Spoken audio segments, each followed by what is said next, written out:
नमस्कार बच्चों, एडुबिला point channel में आपका स्वागत है। आज हम पढ़ने जा रहे हैं क्लास 10 की हिंदी विषय की कार्यपत्रिका 14 को।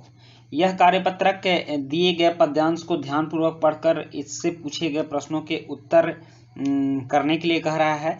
और इस कार्यपत्रक में हम लोग पंडित रामावतार त्यागी द्वारा लिखित समर्पण कविता से लिए गए कुछ पद्य के अंश मतलब उस पद्यांश को पढ़ने वाले हैं। और इसमें हम समझने वाले हैं कि देश के लिए कवि क्या क्या समर्पण करने वाले हैं और हमें भी देश के लिए क्या क्या समर्पण करना चाहिए। इस कविता का भाव यही है कि अगर देश सुरक्षित रहता है तो हम भी सुरक्षित हैं। हमारी सुरक्षा की पूर्ण रूपेण जो जवाबदेही है या फिर हम आज सुरक्षित हैं, इसका श्रेय अगर किसी को दिया जाएगा तो वह हमारे राष्ट्र को है, हमारे देश को है, ताकि हम उसकी वजह से सुरक्षित अपने घरों में अपना जीवन व्यतीत कर रहे हैं। तो यह हमारे ऊपर हमारे देश का एक ऋण है और इस ऋण को उतारने के लिए हम चाहे जो भी समर्पित कर दें कम ही होगा। यही भाव इस कविता में कवि ने कहा है। तो चलिए देखते हैं कवि ने और क्या क्या बातें कही हैं। मन समर्पित, तन समर्पित और यह जीवन समर्पित, चाहता हूँ देश की धरती तुझे कुछ और भी दूं। कवि कहते हैं कि हमारा मन भी तुझे समर्पित है और यह तन मतलब यह शरीर भी समर्पित है, यहाँ तक कि ये पूरा जीवन तुम्ही में समर्पित है। चाहता हूँ देश की धरती, हे मेरे देश की धरती, मैं चाहता हूँ कि तुझे कुछ और भी दूं।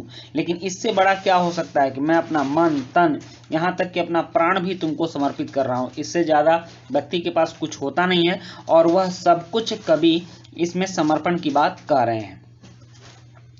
माँ तुम्हारा ऋण बहुत है, मैं अकिंचन, किंतु इतना कर रहा फिर भी निवेदन, थाल में लाऊं सजाकर भाल में जब भी, कर दया स्वीकार लेना यह समर्पण। कवि कहते हैं कि हे माँ, हे धरती माता, वो धरती माँ को माँ कह रहे हैं। इसका मानवीकरण अलंकार किया गया है इस देश की धरती का। तो हे माँ, तुम्हारा ऋण बहुत है, तुम्हारा हम पर बहुत कर्ज है। मैं अकिंचन हूँ मतलब मैं बहुत गरीब हूँ। अकिंचन का मतलब होता है बहुत गरीब। किंतु मैं गरीब हूँ फिर भी इतना कर रहा, फिर भी निवेदन, फिर भी मैं निवेदन कर रहा हूँ कि थाल में लाऊं सजाकर भाल में जब भी। भाल मतलब अपना माथा होता है, मस्तक। तो मैं जब अपने मस्तक को काट कर थाल में तुम्हें चढ़ाऊं तो दया करके तुम इसे स्वीकार कर लेना, क्योंकि मैं इससे ज़्यादा कुछ नहीं दे सकता हूँ। गान अर्पित, प्राण अर्पित, रक्त का कण कण समर्पित। कहते हैं कि मेरे गीत, मेरे होठों से जो गीत उभरते हैं, मेरे दिल से जो बातें निकलती हैं, वो सब कुछ तुम्हें अर्पित है, मैं तुम्हें अर्पण करता हूँ। यहाँ तक कि मैं अपना प्राण भी तुमको अर्पण करता हूँ, क्योंकि इसी प्राण के आधार से मेरा जीवन चल रहा है और मेरे लिए इससे बड़ा कुछ नहीं हो सकता है। तो अपने ज़िंदगी के सबसे बड़े चीज़ प्राण को भी मैं अर्पित करता हूँ। मैं अपने रक्त के कण कण को आपको समर्पित करता हूँ।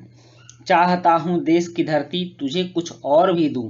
लेकिन फिर भी मन में अभी ये इच्छा बनी हुई है, इतना सब कुछ देने के बाद भी मन में इच्छा बनी हुई है कि अगर मेरे पास कुछ और होता तो मैं और भी आपको कुछ देता। मांझ दो तलवार को लाओ न देरी, बांध दो कसकर कमर पर ढाल मेरी, भाल पर मल दो चरण की धूल थोड़ी, शीश पर आशीष की छाया घनेरी। कह रहे हैं, कभी कह रहे हैं कि माँ तुम्हारी रक्षा में मैं तलवार उठाने को तैयार हूँ। मुझे तलवार मांझ को दो मतलब शार्प बना कर दो, उसको और तेज धार वाली करके दो और उसमें देर मत करो। बांध दो कसकर कमर पर ढाल मेरी, और मेरे कमर पर ढाल बांधकर मुझे रण में भेज दो। भाल पर मल दो चरण की धूल थोड़ी, भाल मतलब मस्तक होता है, मस्तक पर चरण की थोड़ी सी धूल मल दो। शीश पर आशीष की छाया घनेरी, और मेरे शीश पर, मेरे माथे पर अपने आशीष मतलब आशीर्वाद की छाया घनेरी, घनीभूत दो मतलब बहुत सारा आशीर्वाद दो, ताकि मैं तुम्हारे लिए समर्पित हो जाऊं, तुम्हारे लिए मैं दुश्मनों से लड़कर वीरगति को प्राप्त हूं। स्वप्न अर्पित, प्रश्न अर्पित, आयु का क्षण क्षण समर्पित। मेरे जो सपने हैं वो सब तुम्हारे ही हों, मेरे जो प्रश्न हैं वो सब तुम्हारे लिए हों, मेरे आयु का, मेरे जो जितनी भी मेरी आयु हो उसका एक एक क्षण तुम्हारे लिए हो। चाहता हूँ देश की धरती तुझे कुछ और भी दूं। हे देश की धरती, ये सब तो कम है, मैं अभी भी चाहता हूँ कि तुझे कुछ और दूं। अब है यहाँ कठिन शब्दों के अर्थ पता करके लिखिए और निम्नलिखित शब्दों के विलोम शब्द लिखिए।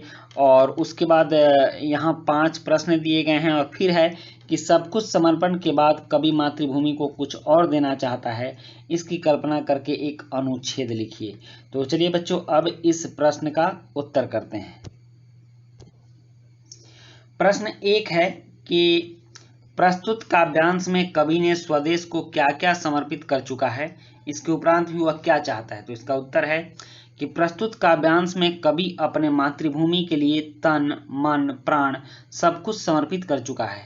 वह अपने मस्तक और अपने गीत और अपने रक्त का एक एक कण अपने देश की धरती के लिए अर्पित कर देना चाहता है। उसके मन में उठने वाली कल्पनाएं तथा प्रश्न तथा उसकी संपूर्ण आयु भी मातृभूमि के लिए अर्पित करना चाहता है। मतलब कि सब कुछ वो अपनी मातृभूमि पर समर्पित करना चाहता है, न्यौछावर करना चाहता है। प्रश्न 2 है कि कवि क्या थाल में रखकर मातृभूमि को भेंट कर देना चाहता है तथा क्यों। कवि थाल में मस्तक रखकर, कहते हैं लाऊं सजाकर थाल में जब मैं भाल भी, मस्तक रखकर मातृभूमि को समर्पित करना चाहता है, क्योंकि कवि मातृभूमि के ऋण से दबा हुआ है, वह इस ऋण को चुकाना चाहता है। प्रश्न 3 है कि कवि मातृभूमि से क्या प्रार्थना कर रहा है। तो इसका उत्तर है कवि यह प्रार्थना कर रहा है कि जब भी वह अपने मस्तक को थाल में सजाकर लेकर आए तो उसके इस समर्पण को मातृभूमि स्वीकार कर ले। नेक्स्ट प्रश्न 4 है कि प्रस्तुत कविता में प्रयुक्त रस एवं उसका अस्थायी भाव लिखिए। तो इसका उत्तर है प्रस्तुत कविता में वीर रस का उपयोग किया गया है एवं उसका अस्थायी भाव उत्साह है। और प्रश्न 5 है कि प्रस्तुत कविता का उचित शीर्षक दीजिए। तो चूंकि यह रामावतार त्यागी जी द्वारा लिखित समर्पण कविता से लिया गया है, इसका जो मूल कविता है वह समर्पण है, लेकिन आपको उचित शीर्षक खुद से देने के लिए बोला गया तो आप समर्पित भी दे सकते हो, नहीं तो समर्पण भी इसका उत्तर सही होगा। उसके बाद प्रश्न 6 है कि सब कुछ समर्पण के बाद भी कवि मातृभूमि को कुछ और देना चाहता है, इसकी कल्पना करके एक अनुच्छेद लिखिए। तो प्रस्तुत कविता में कवि मातृभूमि पर अपना सारा जीवन न्यौछावर कर देना चाहता है। कवि के अनुसार तन मन धन और जीवन भी अपने देश के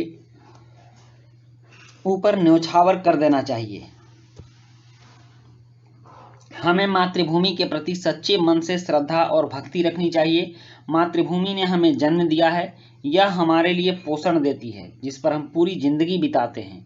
यह धरती हमारे देश की प्यारी धरती है। यह हमारे पूर्वजों के इतिहास को लेकर हमारे भविष्य को भी अपने अंदर रखे हुए है। हम इसके ऋण से मुक्त नहीं हो सकते, क्योंकि हम यहाँ सुरक्षित हैं, स्थिर हैं और सुखी हैं। उसके बाद प्रश्न 7 है कि कठिन शब्दों के अर्थ पता करके लिखिए। तो यहाँ कठिन शब्द है समर्पित। समर्पित का मतलब होता है भेंट किया हुआ।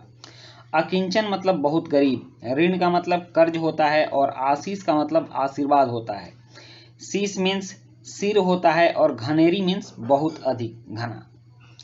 और अब प्रश्न 8 है कि निम्नलिखित शब्दों के विलोम शब्द लिखिए। तो आदेश, निवेदन, निवेदन का मतलब होता है प्रार्थना करना, लेकिन इसका विलोम शब्द होगा आदेश देना। समर्पण, समर्पण मतलब अपने आप को समर्पित कर देना, लेकिन इसका उल्टा होगा विरोध करना। आशीष, आशीष मीन्स आशीर्वाद देना और अभिशाप मीन्स शाप देना। उसके बाद है दया। दया का मतलब, दया का उल्टा होगा निर्दयता। और धरती का आकाश या गगन।